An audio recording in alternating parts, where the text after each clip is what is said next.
嚟到馬六甲咧，就不能不食雞飯嘅嚇。我後邊咧就係好出名嘅雞腸街啦。咁點解叫雞腸街咧？原來有段古嘅喎。對面有一間基督教教堂，屋頂咧有兩個公雞嘅喎。咁而呢個雞腸街嘅特色咧就係於回曲節嘅。咁喺中國人嚟講咧，話咪好似雞啄蜈蚣咯，咁唔係好老禮喎。咁於是乎咧，有啲華人就諗到一條好橋啦。不如啦，引入一啲雞飯店，專食雞飯嘅。咁咧嚟呢度開咗幾間，咁咧於是乎咪日日要殺雞咯，咁咪可以擋邪咯。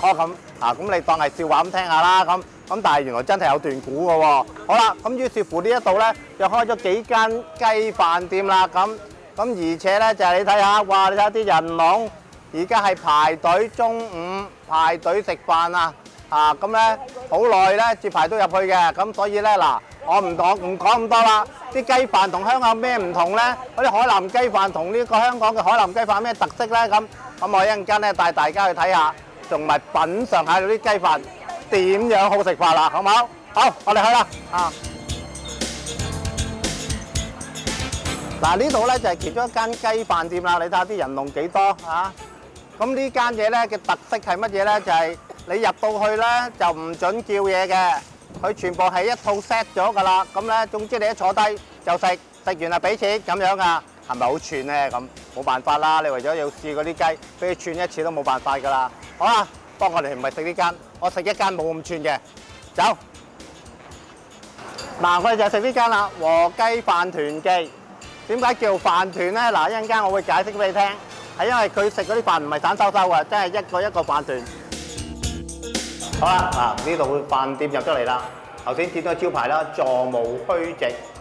頭先都成條龍㗎，不過我識個老闆，如果唔係有排排啊嚇。好啦，咁不如我哋講下呢啲雞飯咧，有咩特色啊？呢度又咪有海南雞飯咁？原來咧佢啲雞咧係主要揾一啲1公斤嘅細雞。咁唔係好大嘅 size， 點解啊？咁因為咧原來咧浸嗰啲肉，浸熟啲肉咧就變得勻循啲啦。如果太大嘅雞咧，有啲生有啲熟，你知道喺香港食雞咧，咪食到成個雞碟都係血嘅，因為佢覺得生啲好食啲嘛。但係呢啲咧，因為係細嘅雞，所以浸嗰啲肉咧係好勻循、好鬆軟、好鬆化嘅，係完全唔同嘅個感覺。第二樣嘢，我哋食雞咧一定係食埋內臟嘅你喺香港咧整個白切雞，佢唔會俾內臟你噶嘛，係咪？但係呢度咧係一定食埋內臟嘅，好好食噶跟住咧頭先我話點解呢度叫做雞團飯店，即係飯團店咧？就係原因咧你見唔見到啊？嗰啲飯團係一個個嘅咁點解會係一個個嘅飯團咧？主要原因咧，因為即係當時馬六甲人咧係打魚為主嘅，出海打魚。咁所以咧變咗咧，如果啲飯太散嘅時候咧，佢食嘅時候就好麻煩啦。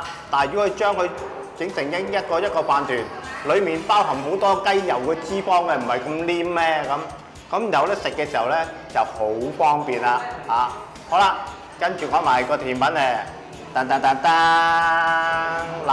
個甜品咧就係叫做良野糕。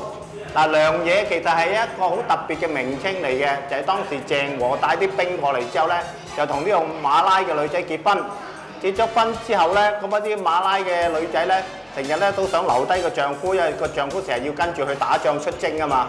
好啦，咁點樣能夠氹到佢哋翻嚟咧，又好開心又覺得好甜咧？咁就整咗啲好特色嘅良野糕啦。咁呢良野糕咧，其中一個最特別嘅地方咧，係用馬六甲本身嘅糖做嘅，唔係周圍買到㗎，係只有馬六甲至買到嘅嚟做呢啲良野糕嘅，所以食落去咧係特別甘香香甜㗎一陣間咧，我哋逐件試下佢。